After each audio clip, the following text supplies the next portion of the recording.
Welcome to the Michigan Man Podcast on Wolverine Sports Radio, a member of the V Sporto Network, and in partnership with SB Nation's Maize and Brew, for Wolverine fans from coast to coast. Go Blue and welcome to the show. I'm your host, Mike Fitzpatrick. On this week's show, our 500th episode of the Michigan Man, Steve Lorenz from 24/7 Sports returns with our May recruiting update. Of course, there's been other big news this week. We know all about our new head coach, basketball coach Juwan Howard of Fab 5 fame, coming back. Steve and I talked about that during the interview when we were taping, but that was done earlier this week, so we all know what has happened since. But I think you'll see Steve was spot on in his assessment of who should be our next head basketball coach. Before he joins us, a few of my thoughts to get us started.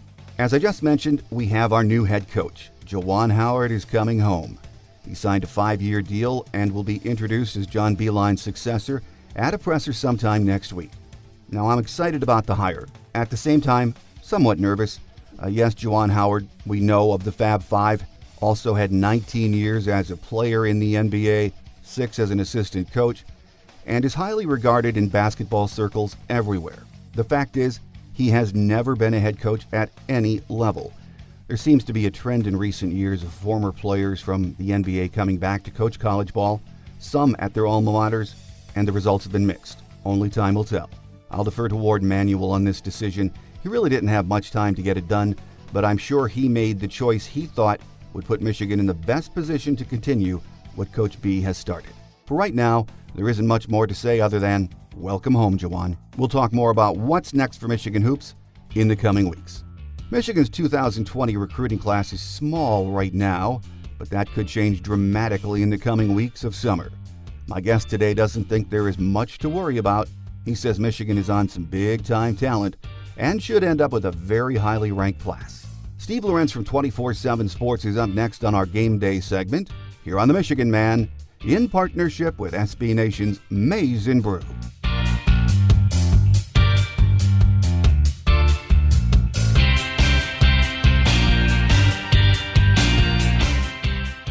Here with us for our monthly recruiting update for the month of May, Steve Lorenz from 24/7 Sports. Once again, Steve, great to have you with us. Thanks, Mike. Well, it's not been a really busy time on the recruiting scene, but as always, there is news. Just this week on Monday, Oak Park lineman Justin Rogers committed to Kentucky. Now, we've talked about him on several shows. I know you didn't think he was going to Michigan, and we found out Monday he wasn't. So not a surprise, was it, Steve? No. We'll call this his first commitment to Kentucky. Again, great kid. I don't even mean that as a negative. I just the tenor of this recruitment kind of lends pretty much anyone who's been covering it to believe that, you know, he's probably eventually, at the very least, going to keep taking visits. Either way, though, not optimistic that Michigan would be one of the schools to benefit from it, barring some sort of change. I think you look back at his recruitment, Ohio State led at one point, Georgia led at one point, Tennessee led at one point, and then kind of the last month or so, it started to trend towards Kentucky. Now, to his credit, part of that's because he's been pretty open about it, so it's like, could say like, well, that might be what every kid goes through, it's just a lot of them don't publicly sit there or don't publicly talk about, who's maybe ahead or which school they're preferring at the time. So, one way to look at it is like the way he went about his recruitment at this point has been a little more open, than a lot of guys are. So that being said, like, I don't believe Michigan's a school that will benefit if he was to reopen things. Marquand McCall from Oak Park, committed, signed with Kentucky last year, has had a great experience down there so far. I'm not guaranteeing that he's going to open things back up because McCall's had such a good experience. But like I said, just the way the recruitment has kind of played out, I just suspect. That goes for a lot of, pretty much anybody at this point, though, because, if Kentucky comes out and plays 500 ball, and Georgia wins 11, 12 games, or Tennessee has a good year or something like that, a lot of guys in that position are going to maybe give those schools a second look. But even with that, he's kind of been pretty back and think you're probably right. This could change. I laughed on Monday when I was listening to him answer questions, and someone asked him, "When did you make up your mind, Justin?" He said, "Just now." So it could change. He's been an interesting one to cover, no doubt. I mean, got a lot of offers early, which leads to, and we're part of the problem. I've always said it. Reporters hitting these guys up, doing these big flashy articles on them. I think they get a lot of attention. They start to like it. I know I would if I was a high school. If I was in that position, I'd probably be the same way, to be honest with you. So, but yeah, no, I mean that kind of sums it up. Actually, I didn't know he said that, but that pretty much kind of sums it up there. So we'll see. I don't know. Like maybe Michigan will kind of keep going with him. They signed the 6 they got last year. They just got another commitment up front, which I'm sure we're going to talk about. And then, so they're kind of in a great position up front on the offensive line. So they may just kind of keep going there, see where things go, just because he is so talented.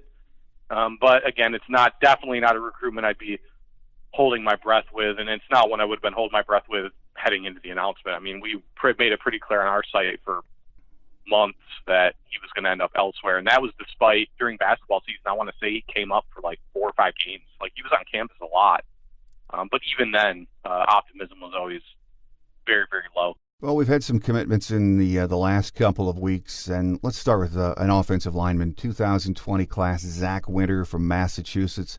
Right now, he's a 4-star. Talk about him, Steve. He was a top target for them. We have our top targets page on 24/7, which I try to keep updated. It's still down. It's been down for a while now. I'm hoping they fix it. But either way, Zinter's a guy, 6, 7, 8 months has been on that list, in our opinion. A guy that kind of fills a Carson Barnhart, Ben Bredesen type role, as a guy that they really look at as somebody who could eventually play anywhere across the offensive line. So it really gives them a lot of flexibility, as far as like who they pursue going forward. If they believe he can be a tackle, so if if they maybe get an elite guard or an interior guy, they'd be in good shape there. Or the opposite, if they reel in a couple of elite tackles, then maybe they kind of streamline them into playing guard at some point. So, yeah, big win for them. I know Penn State was pretty hard after him. Notre Dame, I think, was a really big factor for a while, but they've done a great job recruiting their offensive line. I don't know if they have as many spots as they did at one point, so debatable what happened there. But either way, though, it's the way I always say is, like, who cares? He's a guy that Michigan wanted. And they got him. I mean, again, Ed Warner continues to do a really, really good job recruiting the offensive line, especially when you consider, like I said about signing 6. It's not easy to recruit the next class after you've signed 6 guys up front. I mean, it's just, schools are going to use that against you.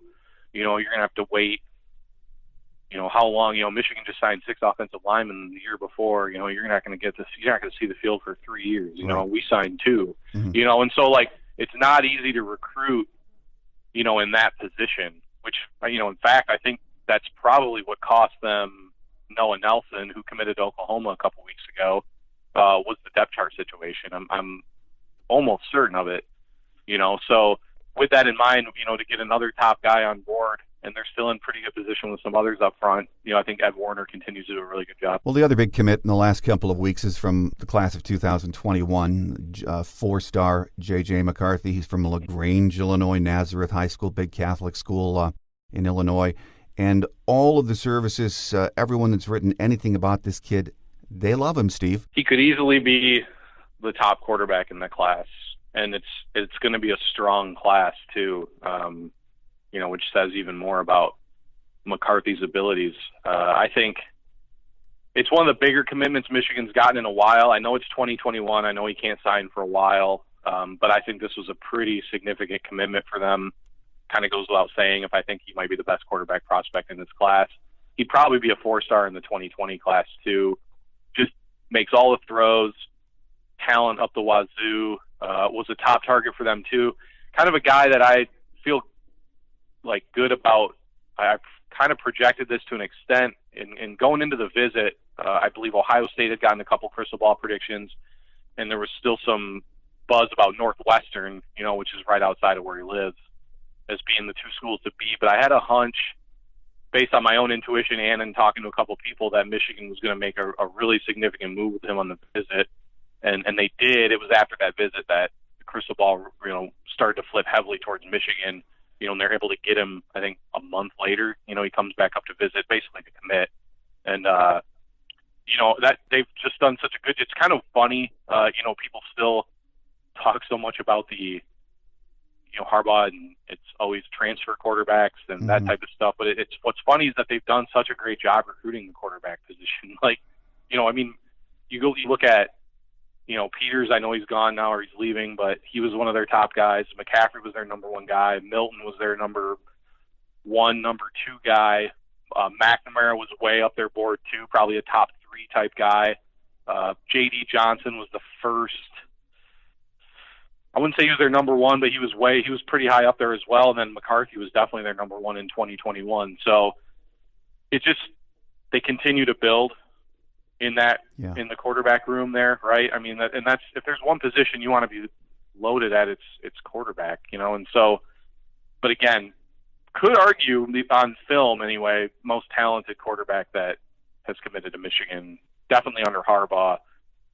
Obviously, you go back to 5 or 6 years before that, by default, he's probably more talented than anybody they recruited during that era, so big time commitment for them. The one thing too, a visible national quarterback recruit is kind of the one deal where it may have an impact on some other guys. Like, I'm not usually big on a big time recruit commits, so other guys may follow suit. But in this case, a quarterback who commits really early, which he did, and is as talented as he is and as highly regarded and ranked as he is, that's the kind of recruit that could maybe have a little bit of an impact on your recruiting class. So 2021's looking great for them early. El Hadi's the top 100 guy. McCarthy's the top 100 guy. They're in on a whole bunch of guys as well.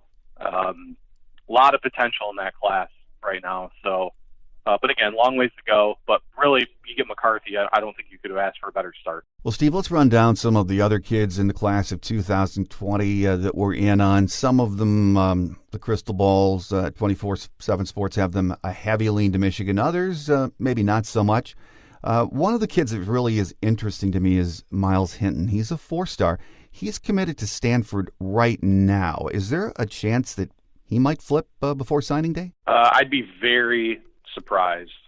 Much like when Chris committed to Michigan, I know his family, his dad is the former All-Pro offensive lineman. I believe he was in the John Elway trade, if I remember right. Yeah. And turned out to be an All-Pro himself.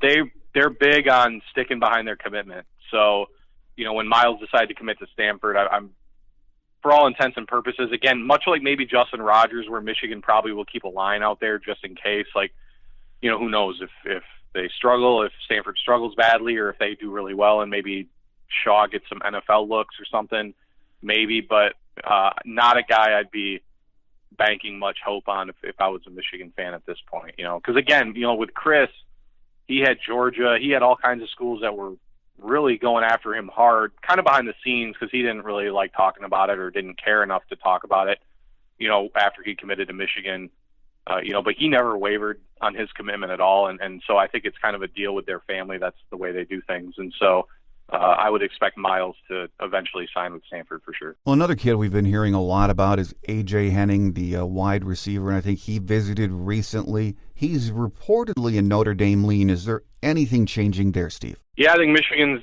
Josh Gaddis, Sharon Moore, doing a really, really good job in this recruitment. I think more than any guy in this cycle, he kind of personifies the speed and space stuff, that Gaddis has been preaching so much, as far as a guy who just can do major damage in the open field, if you get him in there. And that's what Michigan's been going heavy with, kind of basically pitching to him that he would be a centerpiece of their offense, if he was assigned there. He's going to be back again, I want to say, next month, and I think it's for an official visit. I know Notre Dame leads the crystal ball right now, but I think it's probably like 80-20 or something like that. I think it's much closer than that right now. I think Michigan has made a ton of progress in that recruitment in the last few months, spurred by Gaddis. I mean, he's not a guy that they just started recruiting after Gaddis got hired. I mean, they put some feelers out.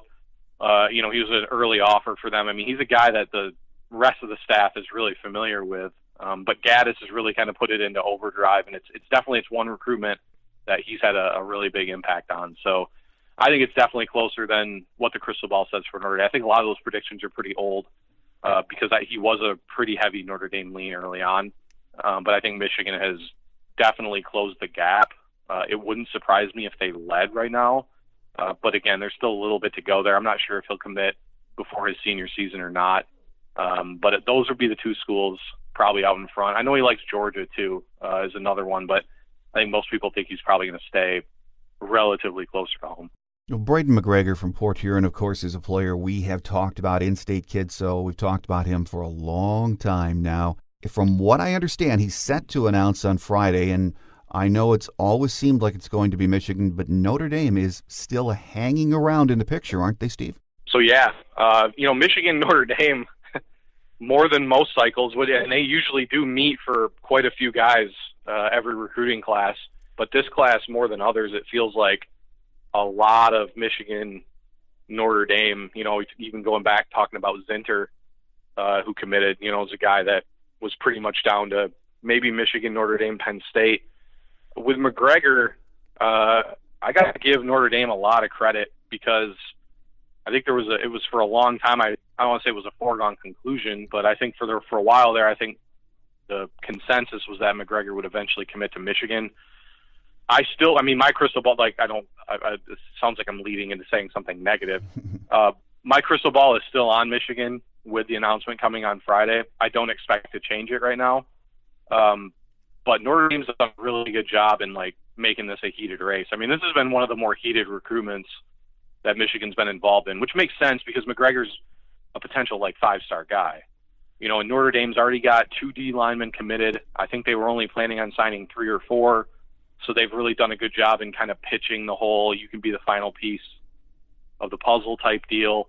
The proximity's there too. It's not like South Bend's that far from Port Huron. I know Ann Arbor's closer, but again, South Bend is a very drivable distance for family and that type of stuff. So, he's something else. He's going to be a big time prospect. And then this is going to be, I've argued since, when McGregor, we had him ranked as a 3-star for a long time, and I went on our board and said that I thought that McGregor was the top overall target for Michigan in this cycle and got laughed at the time. And, I laugh now because people shouldn't doubt me when I say strong things like that, I guess. Yeah, I don't just throw that around lightly. Right. It's pretty clear now because they need guys on the edge. With Hinton, they're probably going to slide inside. Mozzie Smith is an inside guy. Ojabo may even slide inside too, depending on how much weight he puts on. In the last cycle, they need a few pure edge rush type guys, and McGregor might be the best one in this class, and he's right in their backyard.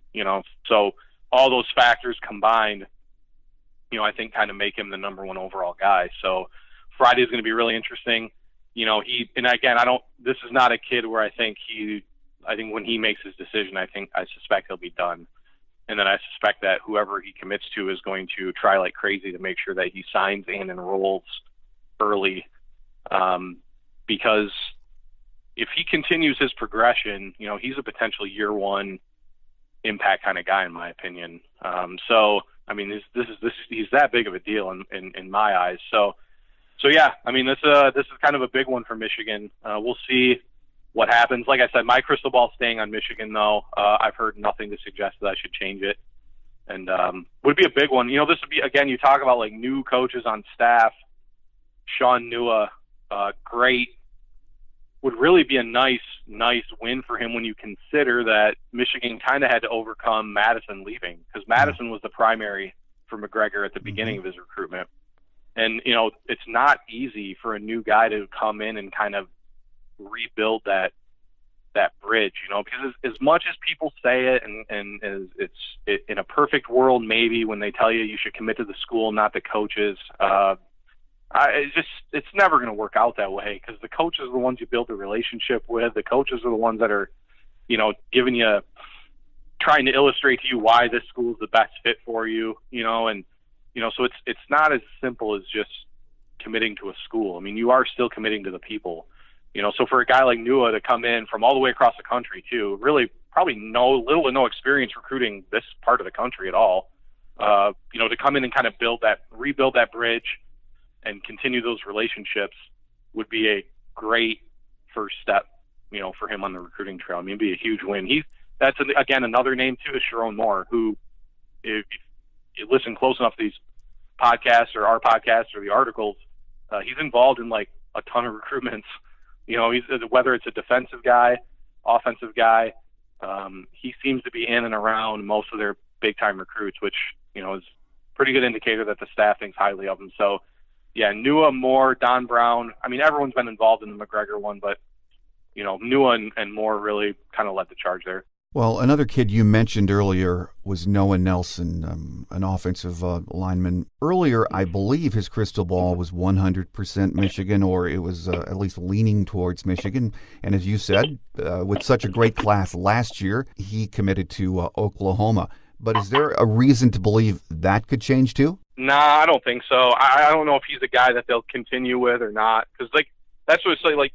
They're in with so many other offensive linemen. I don't think the losses, at least right now, hurt as much as they would if they were, if they were only like in the top group for like a handful of guys. But they seem to be in the top group for like double-digit guys, which again, I mean, it might not mean anything if they miss on all these guys, but my point is that they're in such a constant. They seem to be near at the top for enough guys to where it's going to take like a Hinton or a Rogers that we talked about before as like an elite guy for them to maybe kind of keep going with. Nelson, I think, is a guy. He was a guy they wanted. I mean, it was a loss. I missed on the crystal ball there. I thought he was going to commit to Michigan for sure.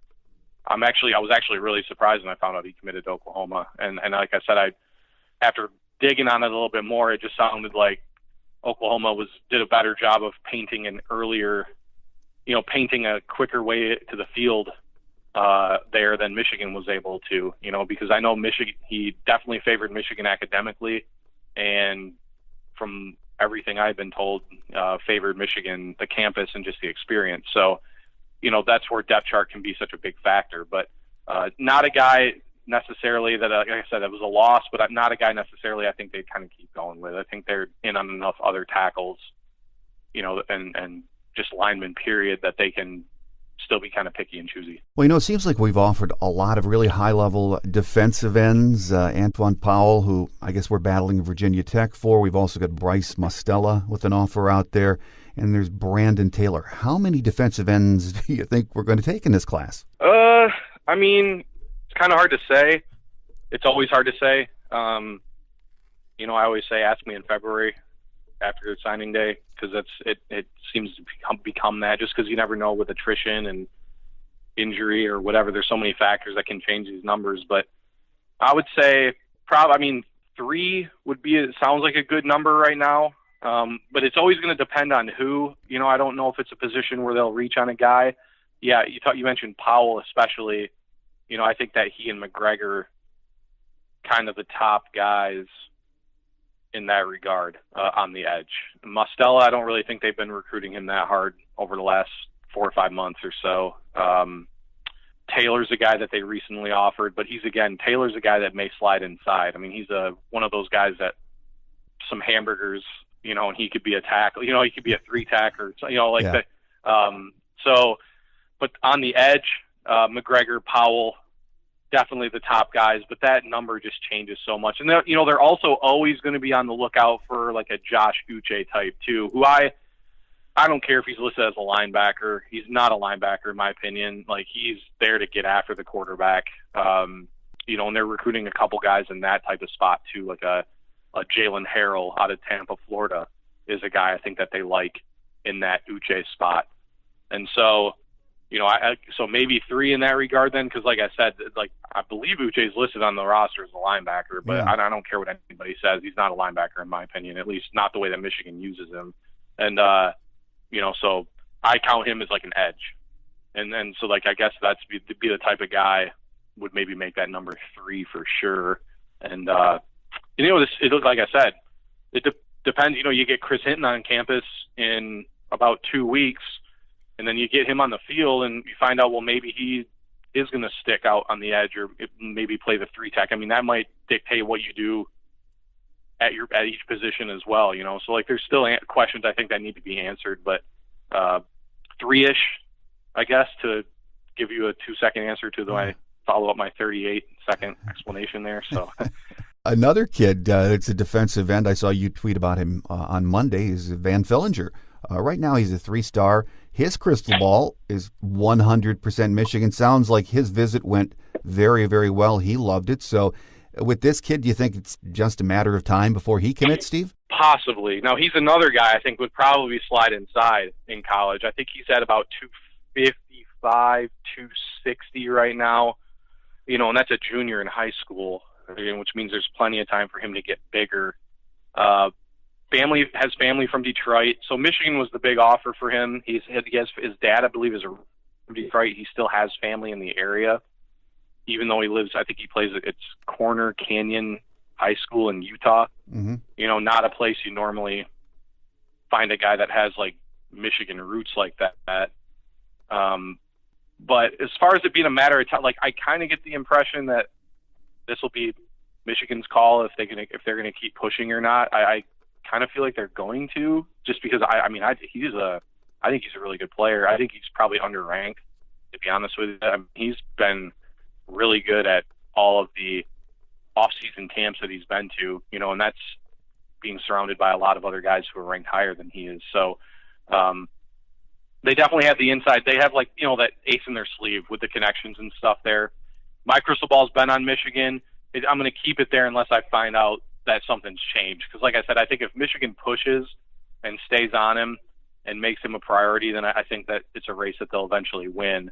But again, you get to the point, in the process where, if you're in on 8 guys, right, you got to kind of make some decisions. I think he's a guy probably on the borderline in that regard. This is just my intuition. This isn't like inside info or anything like that necessarily, but you get to a point where you got to make some decisions and stuff. And I think he's a guy that if they push for, I think they'd be in a good position with. But my crystal ball's staying for now, for sure. Let's talk about the running back situation in the class of 2020. We've been talking about Blake Corum. He's a 4-star running back. Is he still a strong Michigan lean? And who else in the class, as far as a running back, is really interested in Michigan?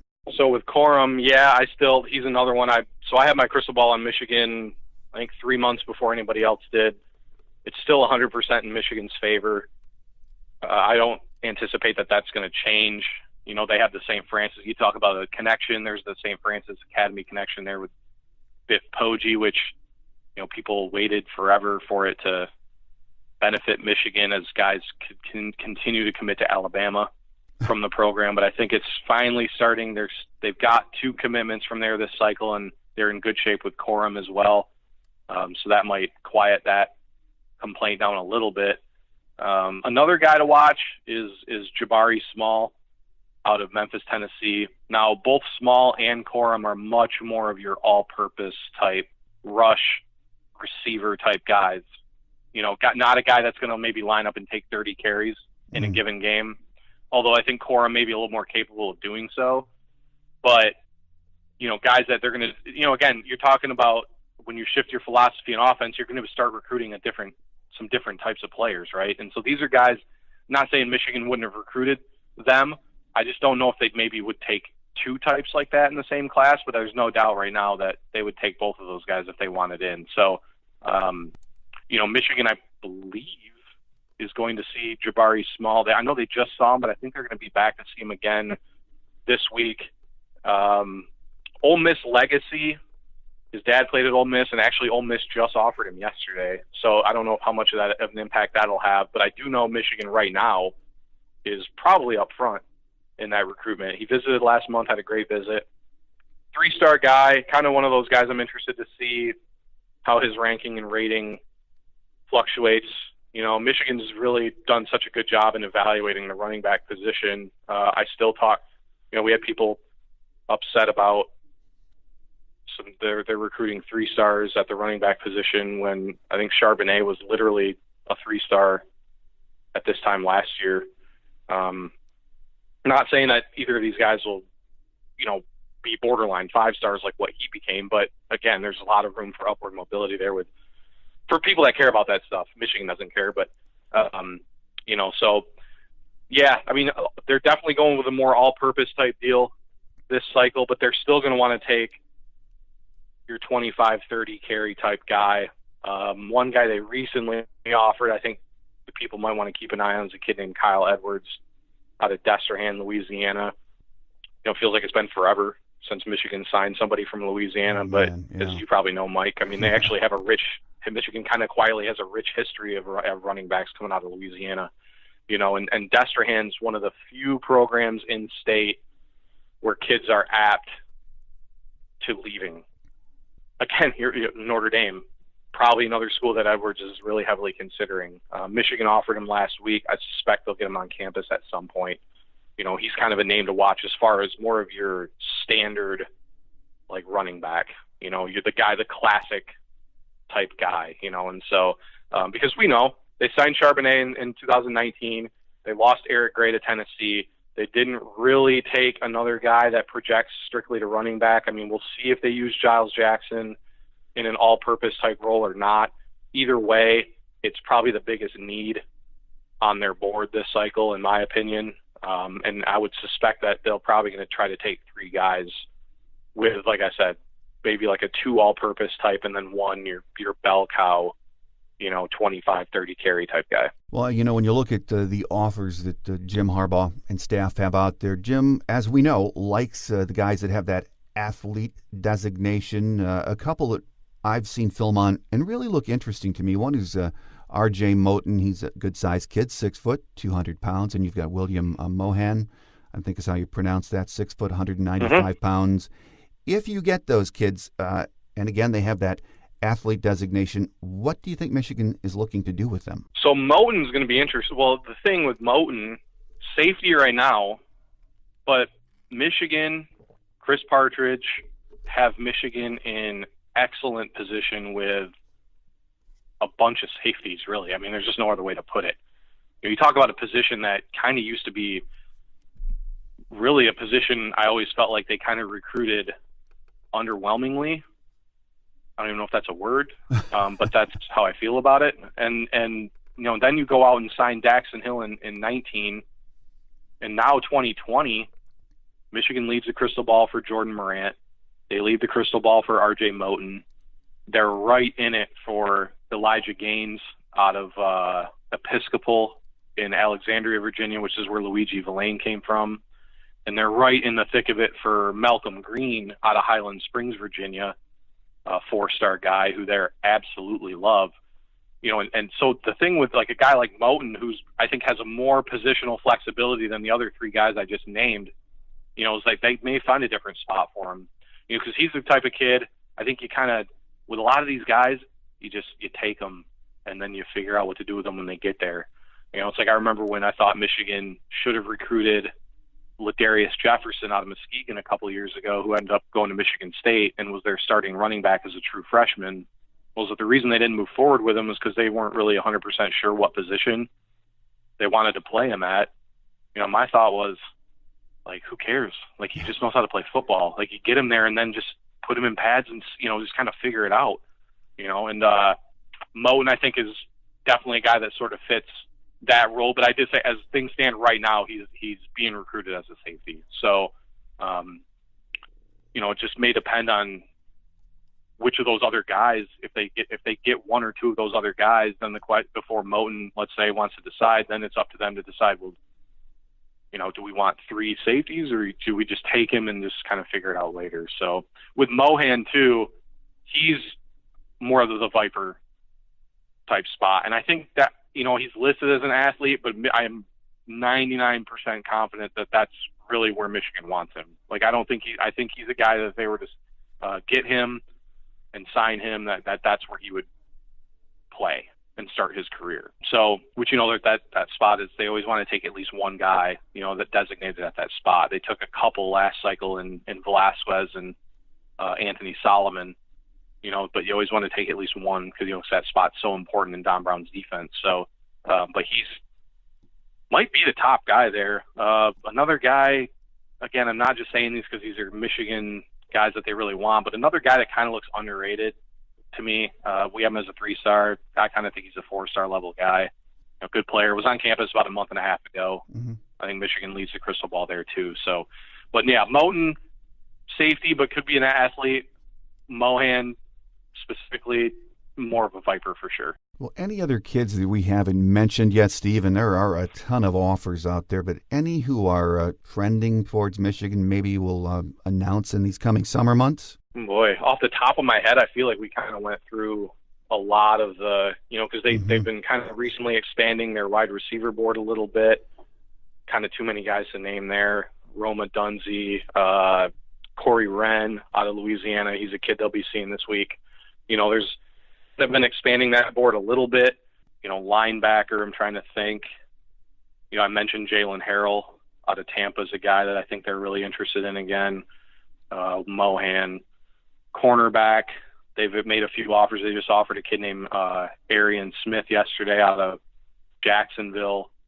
Is probably a guy, usually you offer an elite guy because he's a top 100 guy. Like, if you offer an elite guy that late, you're probably at least going to try to make a strong push for him, at least temporarily, because, a top 100 kid in this class, he's been recruited by some of these schools for 2 years probably. So you're really are getting in late. I'm not a big, hey, you got in too late kind of guy, but you get in pretty late. Like, there's just no way around it. So, but besides that, I feel like probably the majority of them, it's that time of the cycle where they're in a really good position with a lot of the guys they really want. Just a matter of how many of them, maybe want to get things over with, or how many of them want to take it through the season, because the ones that want to take it through the season, the recruitment will at least partially be dictated by the product on the field, and then the guys that commit now, are guys that are much more likely to stick, but you'll still have to monitor, provided the results on the field, whatever they are. Yeah. If you start to lose, then you got to fight to keep some of these guys. But there's no doubt you'd rather have more verbals heading into the season than have that stuff being questioned. There's no doubt about it. Well, everything has changed in the last couple of years, as we all know. Once the signing date, or one of the signing dates, was changed to December, it changed the recruiting world forever. And it seems like, I don't know if this is a trend, but it seems that more of these kids want to commit before their senior year, their high school season starts, to just get it out of the way. And then, of course, there are others that wait until December. But do you see these early commitments in the summer as maybe a trend to watch, Steve? Big time, especially because there's also the early official visit period too. I think that's as big of a deal as the early signing period, because, like I said, let's take a guy like McGregor. Like I said, these are kids that have been recruited by these schools for 2 years, whether it be, that they can't contact them directly until I think September 1st of their junior year. But, they've been stopping at the school. They've been sending mail. These guys have been recruited for a long time. And it's like, I think in a lot of cases for these kids and their families, it's like, you already kind of have some sort of idea which schools you prefer. What is 3 more months going to do? And so you get the opportunity to take an official in the spring, when either school's almost out or school is out, and you kind of get some time to concentrate on this stuff. A lot of guys, I think it makes total sense. They do want to get it over with. Most of these guys, their first allegiance right now is to their high school team, and what it's the best way for them to put all their concentration towards their high school team when they aren't taking official visits for 4 or 5 weeks during your football season. Before the early official visit period, a kid taking 5 officials was pretty much flying out of town Friday night after their high school football game to make sure they got on whatever campus they were going to Saturday morning, so they'd be there in time for the whatever game, they were visiting for. So, I think it just logistically makes a ton of sense for the kids and their families, not so much for the college staffs, because now it's a whole another 2 months where kids can officially visit. It just continues this extension of the recruiting calendar for these guys who are already, in my opinion, overworked. And then with the December signing period, again, a big benefit for the kids because, again, it's something they don't have to worry about it anymore. It's done in December. They don't have to wait 2 more months. If you're 100% sure you want to sign with Michigan or Notre Dame or Ohio State and you wanted to sign in December, that eliminates 2 more months of staffs still bugging you, or calling you or trying to get you to come back and visit one more time before February signing day, but again, it makes recruiting, it puts so much more pressure and stress on the coaching staffs because a lot of times they're trying to prep for a bowl game, but then now all of a sudden they're also having to worry about trying to sign, because Michigan didn't sign anybody in February last cycle. Right. They signed, their entire class was signed in December, but there were still guys that they needed. It wasn't like hey, everything's hunky dory, they're all just going to sign. I mean, you still have to recruit your guys to the bell. And so that means that they're having to do it, after the last game and before the bowl game, that's becomes one of the more stressful recruiting periods of the year. So, it's been a big benefit, like I said, been a big benefit for the kids, not so much for the coaching staffs and the recruiting departments, but, I don't know, I guess on the flip side, almost all of them are paid pretty good money. So, what difference does it make, I suppose? So, it's changed things for the better for the kids. Not a surprise. I think it's going to continue. I'm interested to see what the percentages are. I think our guys at 24/7 keep a decent track, at least of the top 24/7, who commits during the early official visit period and then who signs in December. And I think the numbers were it was 82 or 83% signed in December last year. So it's definitely been a game changer. Easier for me, gives us more to write about in May and June. Exactly. And then it makes it easier December. We don't really, I don't even think I worked on the second signing day this year because there was nothing to write about. So definitely changed things up. Well, there should be a lot of developments this summer, so we'll keep our eyes peeled on that. Before we let you go, though, Steve, this isn't a football or recruiting question, but it's the hot topic right now. Who will the next Michigan basketball coach be? Sounds like Warden Manuel is down to maybe 3 or 4 guys. I don't think we really know, but you read that a decision could be made later this week. Who would you like to see as the next head coach? Boy, don't you like how people, fans immediately threw out names like Brad Stevens, right? And so that they could just set themselves up for imminent disappointment when somebody doesn't want to leave the Boston freaking Celtics to coach and recruit again in college basketball. No, that was the funniest part of this whole thing. I mean, it happens every coaching search, probably at every program, but you're setting yourself up to be just, something just another thing for people to complain about when you're throwing names out there that are not going to be interested in the job. And that's not a knock on what, Michigan to me is a top 10 job at this point.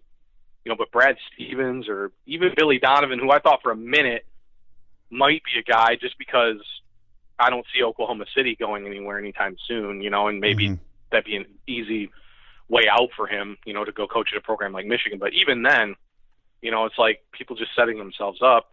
For me, of the names that appear to be at the top of the list, the one thing is I can't understand people's knock on Juwan Howard is if he's good enough to interview for an NBA job, how is he not good enough to be the coach at Michigan?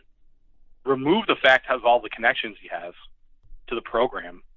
If there's a guy out there who's interviewing for NBA head coaching jobs, how on earth is he not qualified enough to be a head coach at a Big Ten college program? Exactly. Right? Exactly. You add in all the connections he has to the program, the passion he has for the University of Michigan.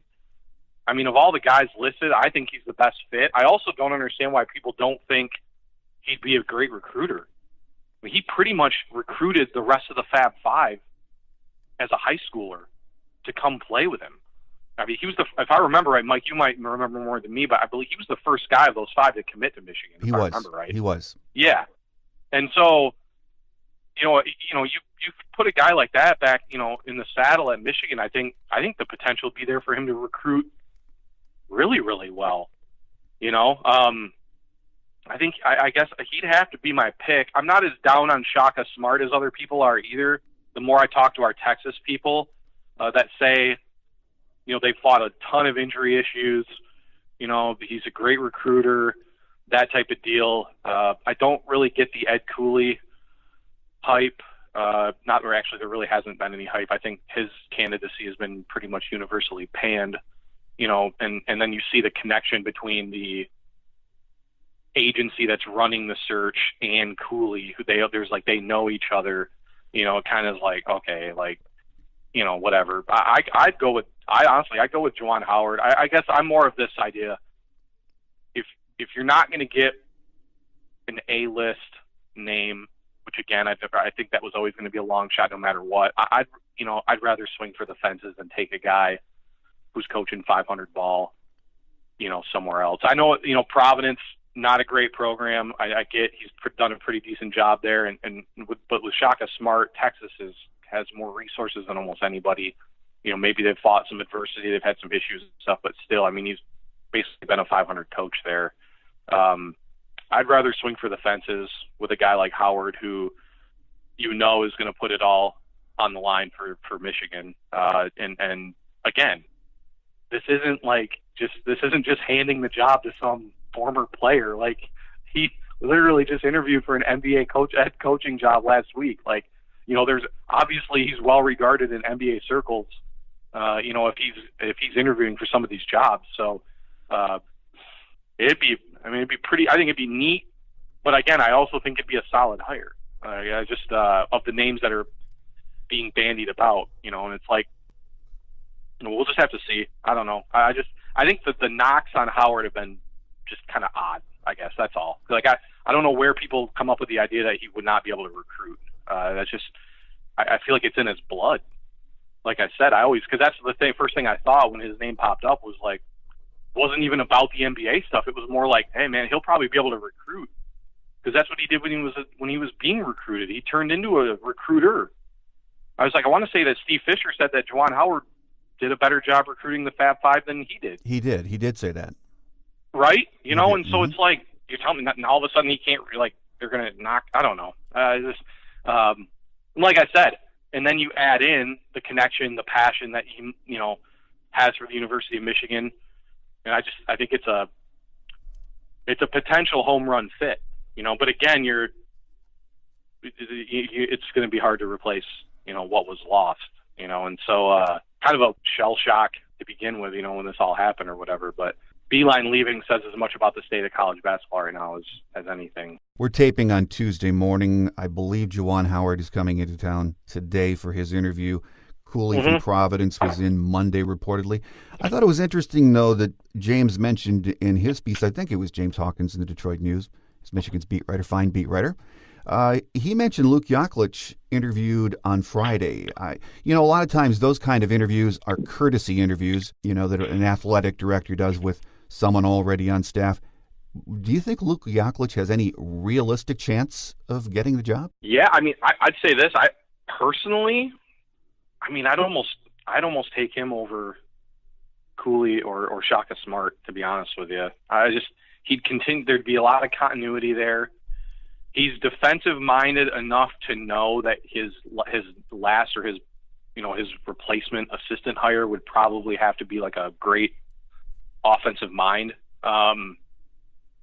You know what I mean? Like, to go that route, because again, he's definitely much more of a defensive oriented guy. I think not that this matters a ton, but I think he'd be by far their best shot to keep the current recruiting class together. Now, I know Jalen Wilson decommitted, but he was pretty open with our national guy that, Michigan, who, depending on who Michigan hires, that he's going to definitely, keep them in mind. It's not a type deal, so I think he'd be their best chance to keep their guys that they have committed in line, and Zeb Jackson, also a big time 2020 point guard that's already committed. So Like I said, I'm much more of a swing for the fences type guy. Like I said, especially in this college basketball, the way college basketball is nowadays anyway. I mean, I think you're running the risk of really just, the fan base. I think you always kind of have to make a hire that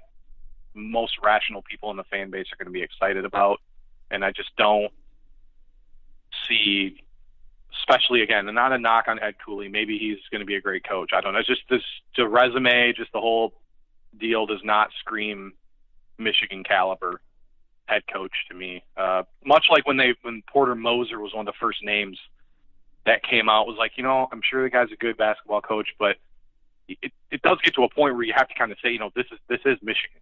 This isn't, if was it Miami?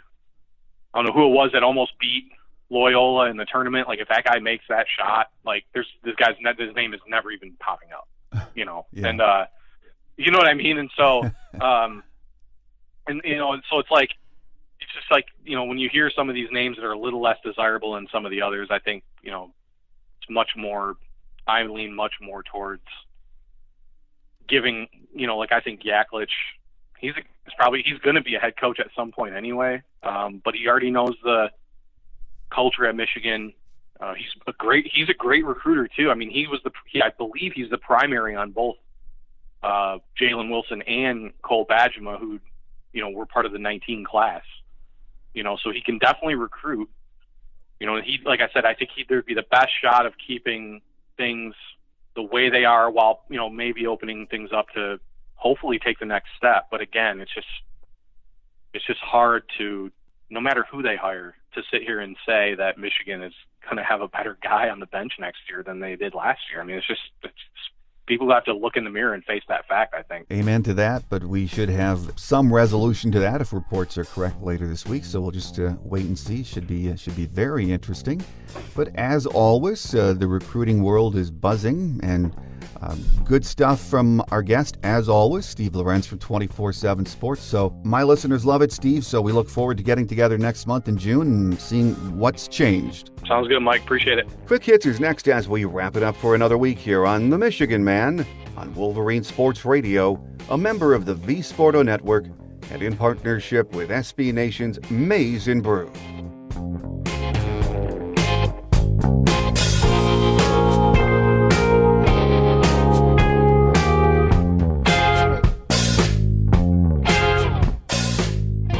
On Quick Hits today, another great season has come to an end for Carol Hutchins and Michigan softball.